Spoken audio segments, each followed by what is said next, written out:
The quartermaster was a man of strict habits. Every evening, he would walk into the storage tent, check the supplies, and make sure nothing was out of place. To him, order meant survival. If oil was missing, if rations were short, it wasn't just a mistake, it could put the whole camp at risk. One night, while going through his usual routine, he noticed something troubling. A small tin of grease, used for keeping weapons and gear in working shape, was lighter than it should have been. At first, he thought it was a simple error in counting. But when he checked the log again and weighed the tin carefully, he realized it wasn't just one tin. Several had been opened, and the total was short. The quartermaster frowned. In his mind, there was only one explanation: theft. Supplies didn't just vanish on their own. Someone had been dipping into the stock, and he believed he knew who. For weeks, he had been watching the younger recruits, often called cubs by the older soldiers. They were inexperienced, always moving around in small groups, often whispering among themselves. He thought they looked careless, and now, with the missing grease, he was sure they were responsible. Without wasting time, he filed a formal complaint. The paper carried his neat handwriting, accusing the cubs of stealing grease from the storage. To him, it was a matter of discipline. If the younger ones were allowed to get away with it, the whole camp's order would collapse. Rules were rules, and he prided himself on making sure no one could bend them. The complaint quickly made its way to the officers, and by morning, the camp was buzzing with talk. Soldiers at breakfast tables leaned in, exchanging theories about what the cubs might have been doing with the stolen grease. Some laughed and said they were probably trying to make their boots shine like mirrors. Others whispered about how carelessness among the young could lead to bigger troubles. The cubs themselves, hearing the rumors, felt a heavy silence settle over them. None of them spoke up. None of them explained. They just carried on with their work, eyes lowered whenever the quartermaster walked past. But the quartermaster did not see silence as innocence. To him, it looked like guilt. He watched them even more closely now, sure he would catch them red-handed. His eyes followed them during drills, during meals, and even when they sat together by the fire at night. Every action of the cubs seemed suspicious to him. Every movement looked like a cover for something hidden. What he did not know, however, was that there was a story unfolding behind the scenes, a story not about theft, but about quiet loyalty.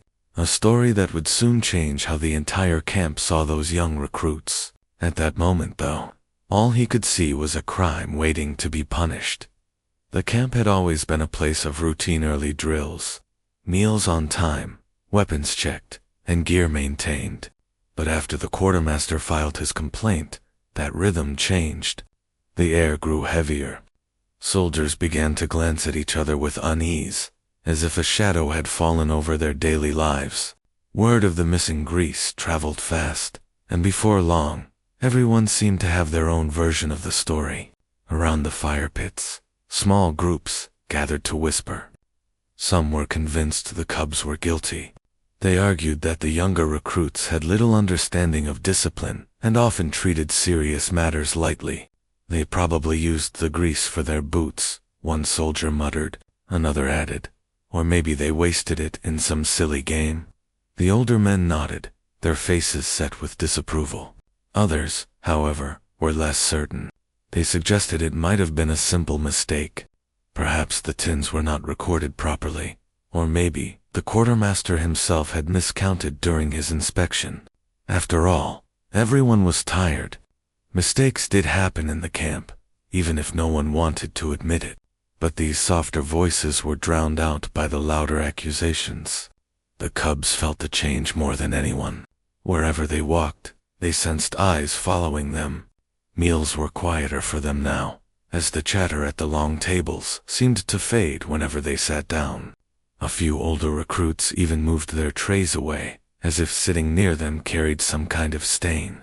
It was not just about the grease anymore. It had become about trust. About whether the young could be relied upon in a camp where every resource mattered. The quartermaster noticed all this, but instead of calming the storm, He believed it proved his point. Look at them, he thought. Even their silence is guilt. He carried himself with even more authority, making rounds with a sharper gaze, his boots striking the ground, as if reminding everyone that order must be kept. Tension spread like smoke through the camp. The smallest mistakes now looked suspicious. A loose strap, an untidy bunk, or a whispered laugh among the cubs was enough to spark new rumors. It was as though the complaint had unlocked a hidden distrust, and every soldier fed into it, whether they meant to or not. Yet, beneath all the suspicion, something else was brewing. The cubs knew the truth of where the grease had gone, but they said nothing. To them, it wasn't a crime, but an act of respect, one they were not ready to explain. Their silence became both a shield and a weight, one that made the rumors grow even stronger. And so, while the quartermaster believed order was being restored, he had unknowingly planted the seeds of a story that would soon reshape the way the camp saw loyalty and honor. The cubs, as the younger recruits were often called, had never felt such a heavy silence hanging over them. One morning, they were summoned to the officer's tent. The summons alone was enough to tighten their chests and dry their throats.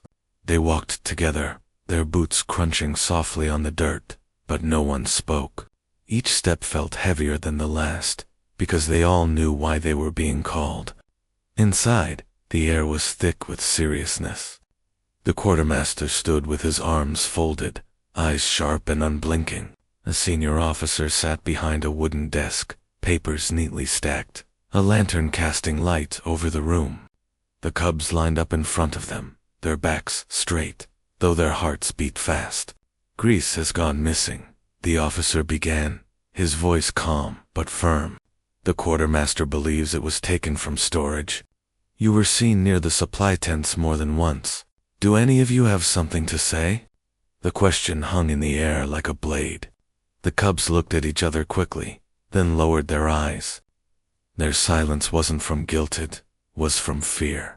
They had not stolen for selfish reasons, but how could they explain what they were doing without sounding foolish? How could they admit that they had been using the grease to polish the human officer's gear, shining the buckles and straps late at night, as a quiet act of honor?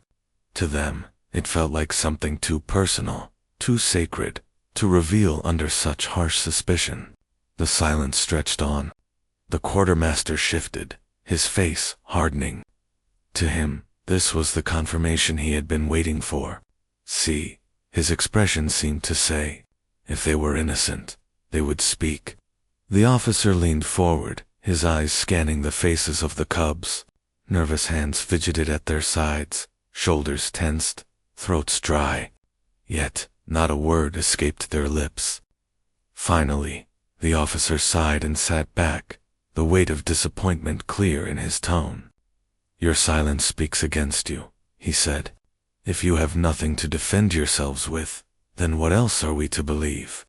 When they were dismissed, the cubs walked out together, their steps quieter than before. Around the camp, soldiers who had been waiting for news caught sight of their lowered heads and read it as proof of guilt. Whispers spread once again, sharper than before. Some shook their heads, muttering that the younger ones had failed the test of discipline. Others simply looked at them with doubt in their eyes. The cubs felt the sting of those looks, but they said nothing even then. To them, silence was not weakness, it was choice. They carried a truth they were not yet ready to share, one that came from respect rather than deceit. But for the rest of the camp, the silence was a mark of shame. The line between rumor and fact blurred further, and the weight on the cubs' shoulders grew heavier by the day. The cubs carried on with their days, as if nothing had changed. But beneath the watchful eyes of the camp, they kept a secret. Every evening, when drills ended and the campfire smoke curled into the night, they gathered quietly away from the noise. Their boots dragged from exhaustion, yet their eyes carried a spark of purpose. This was the moment they looked forward to, not out of duty, but out of choice. In a corner of the camp, where the lanterns burned dim, they laid out the officer's gear, the straps, the buckles, the leather that held everything together. It wasn't stolen, and it wasn't a chore assigned to them. It was something they had chosen to do for their own reasons. One cub would carefully open the tin of grease, scooping just enough with his fingers. Another would hold the leather steady, while the others rubbed gently, pressing the shine into every corner. Slowly, piece by piece, the dull metal brightened, and the straps softened, their surfaces glowing under the flicker of firelight. For them, this small ritual was more than polishing gear. It was a way to show gratitude. The officer had never treated them as mere recruits. He carried himself with patience, correcting them without cruelty, guiding them without pride. To the cubs, he was more than a commander. He was someone who had earned their respect.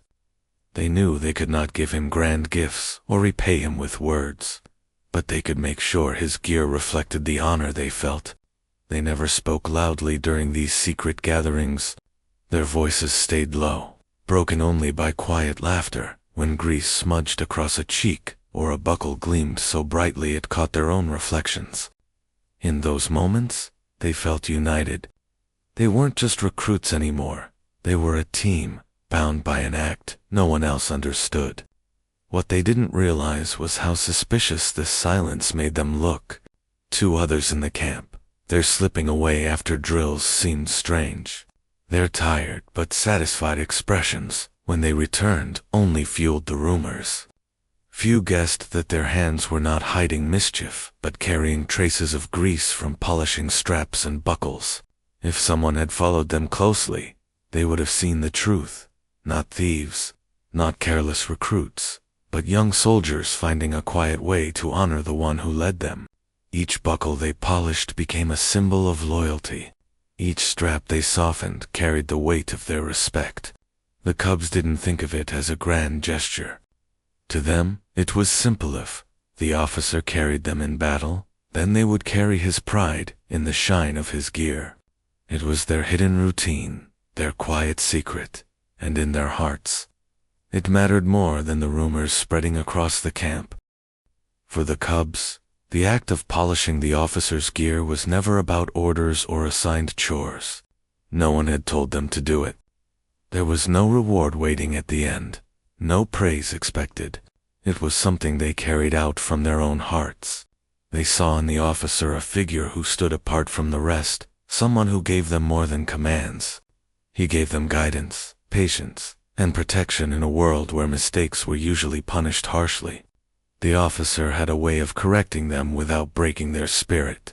When they stumbled during drills, he didn't ridicule them. When they made errors, he showed them how to do better. His presence was firm, but never cruel. To the cubs, this was something rare. They were young, still learning, still trying to prove themselves in a place where discipline meant survival. Yet, instead of being treated as a burden, they felt seen, understood, and shaped with care. That is what made the difference. So when they gathered after long, tiring days, it wasn't duty that pulled them, there it was respect. They wanted to give something back, even if it was small. They had no wealth, no medals, no grand gestures to offer. But they had their hands, their time, and their loyalty. By polishing his buckles and oiling his straps, they felt they were showing what words could not express. Every shine was a silent message. We trust you. We honor you. We follow you not just because we must, but because we choose to. Some nights, as they worked, they spoke quietly among themselves. One would say, "He carries the weight for all of us. The least we can do is make sure he carries it with pride." Another would add, "When he walks past the others, let them see the shine of his gear. Let them see that he is not just any commander, he is ours." To them, the polished buckles and straps weren't just equipment. They became symbols, reflections of their bond with him. The grease that others saw as wasted was, in their eyes, transformed into respect made visible. Of course, none of this was known to the camp. To outsiders, their silence looked suspicious. Their absence at night seemed like mischief, and the missing grease looked like theft. But the cubs never felt the need to defend themselves. The truth they carried was stronger than rumors. Their bond with the officer was personal, and they would rather be misunderstood than cheapen their act by explaining it away. For them, respect wasn't something written on paper or shouted in drills. It was shown in quiet actions, like the gleam of a buckle under lantern light, or the soft leather strap that bore the mark of care. That was their reason, and it was more than enough for them. The rumors had been circling the camp for days, and curiosity was growing stronger with every whispered conversation. One evening, as the cubs slipped quietly away after drills, a fellow soldier decided to follow them. He wasn't driven by malice, but by a restless need to know the truth. If they really were stealing, then the quartermaster's complaint would be justified. But if not, then why were they so secretive? Keeping his distance, he trailed behind as the cubs carried their usual bundle. They walked past the fire pits, away from the laughter and chatter of the camp, until they reached a dim corner lit only by a weak lantern. The soldier crouched low, hiding behind a stack of crates, his eyes fixed on their movements.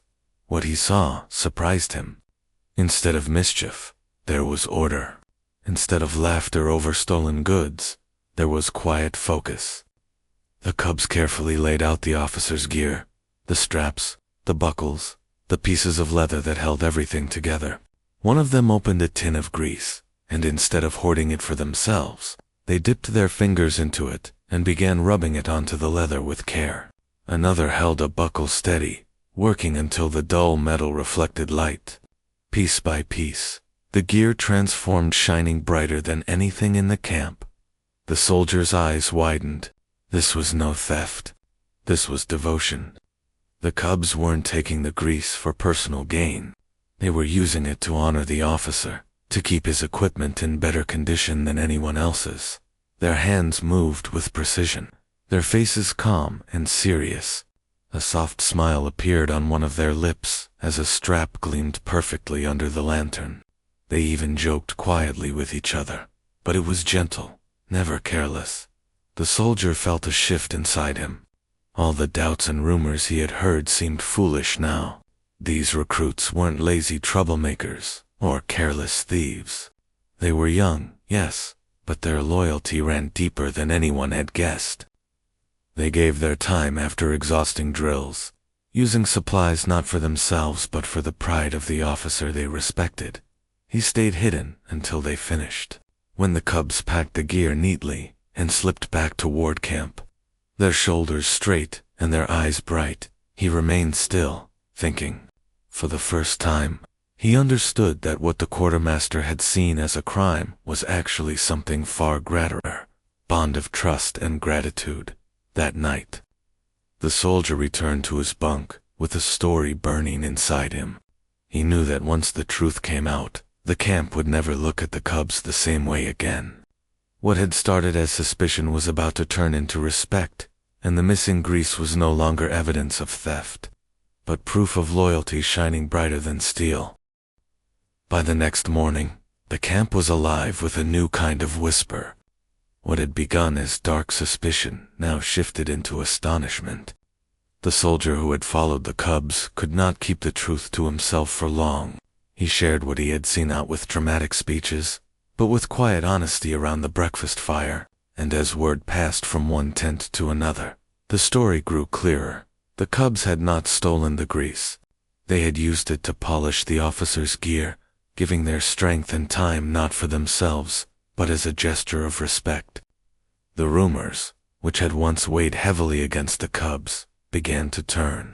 Soldiers who had been quick to accuse now found themselves questioning their own judgment. So all this time, they weren't misusing supplies. One asked in disbelief. They were polishing his buckles. Another replied, shaking his head with a smile. The tension that had hung in the air softened, replaced by curiosity and even admiration. Around the campfires, conversations shifted. What had been considered foolish behavior by the younger recruits was now being retold as loyalty. Some older soldiers chuckled at the thought of the cubs quietly shining leather straps under the lantern light. but even their laughter carried a note of respect. Others nodded silently, recognizing something rare in the cub's actions. They saw that this wasn't about polish or shine, it was about devotion, about giving without being asked, about loyalty that spoke louder than words. The cubs noticed the change too. At first, they were cautious, unsure whether the whispers still carried blame, but soon, they saw the difference in the way others looked at them. The eyes that once carried suspicion now showed curiosity, and in some cases, even pride. Their silent act was no longer hidden in the shadows. It had become a story spreading across the camp, a story stronger than the quartermaster's complaint. Even those who had been harsh critics found themselves softened. Soldiers who had moved their trays away at meals now nodded politely. Some even offered a quiet word of encouragement when the cubs passed by. Respect in the camp was not easily earned, especially for the young, but the cubs had done it without even speaking. What amazed many was that the cubs had never tried to defend themselves. They had endured suspicion and cold stares without once revealing their secret. To the older soldiers, that silence now seemed noble. They carried it without complaint. One remarked, "That's real discipline." By the time the story reached every corner of the camp, it was no longer just about missing grease. It had become a lesson, one that soldiers carried in their hearts. Loyalty is often quiet, hidden in small actions that go unseen until one day, the truth shines brighter than any polished buckle. The quartermaster had always prided himself on precision. To him, numbers never lied. If a supply was missing, it meant someone had taken it, and discipline demanded answers. For days, he stood firm in his belief that the cubs were guilty. He had watched them with sharp eyes, recorded every shortage, and convinced himself that the evidence spoke clearly. But when the truth finally reached him, it struck harder than he expected. He learned of it, not from a report, but from the murmurs that carried through the camp. Soldiers spoke with new respect about the cubs, retelling the scene of them quietly polishing the officers' gear by lantern light. At first, the quartermaster brushed it off as exaggeration. But as the accounts grew more detailed and consistent, he could no longer dismiss them. The grease had not been wasted. It had been transformed into shine, into a silent tribute of loyalty. One evening, unable to ignore it any longer, he walked past the officer's tent. There, resting neatly by the entrance, was the gear itself. The buckles glimmered even under faint torchlight, the straps smooth and wheeled. He crouched down, running his fingers over the leather, and in that simple touch, he understood. This was no careless work.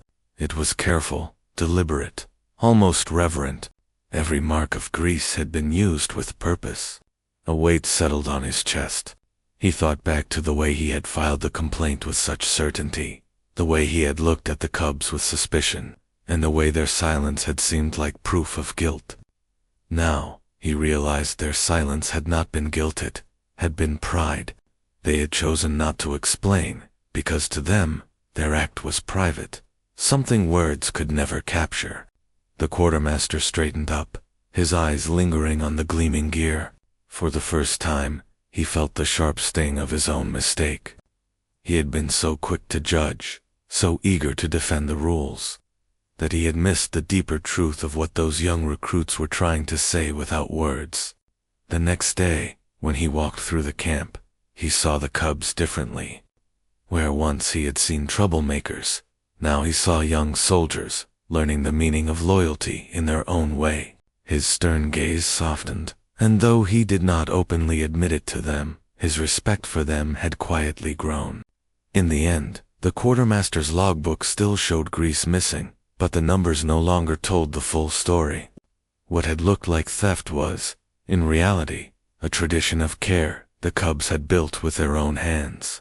And though he would never abandon his duty to guard supplies, he now understood that some things could not be measured in weight or count. Some things shone only in the light of respect. When the officer finally heard the truth, he was silent for a long moment. The story came to him not through reports, but through the whispers of soldiers who now spoke with admiration about the cubs. At first, he was surprised. He had never asked them to polish his gear, never demanded such devotion. Yet here, it was proof of their loyalty, shining on every buckle and strap. The next morning he called the camp together. The cubs stood nervously in line, expecting perhaps another round of questioning or even punishment. Their shoulders were tense, their eyes fixed on the ground. The quartermaster was present too, his expression unreadable. A hush spread over the soldiers as they waited to hear what the officer would say. He stepped forward slowly, his gaze sweeping across the gathered men before resting on the cubs. Then, instead of anger, his voice carried warmth.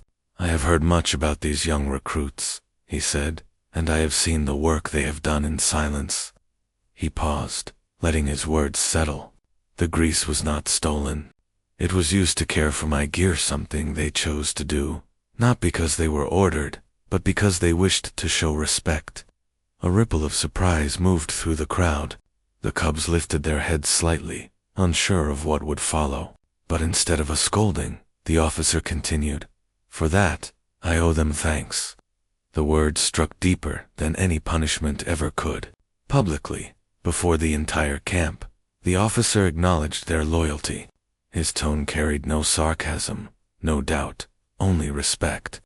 He was not a man who gave compliments lightly, and the soldiers knew it. To hear him speak so openly changed the way everyone looked at the cubs in that moment. The officer then added, "Discipline is important, but loyalty that comes from the heart is greater still. These recruits have shown that respect is not just spoken, it is lived through action." He gave a small nod toward the cubs, and for the first time in days, they felt the weight on their shoulders lift. The soldiers around them began to murmur, not with suspicion this time, but with approval.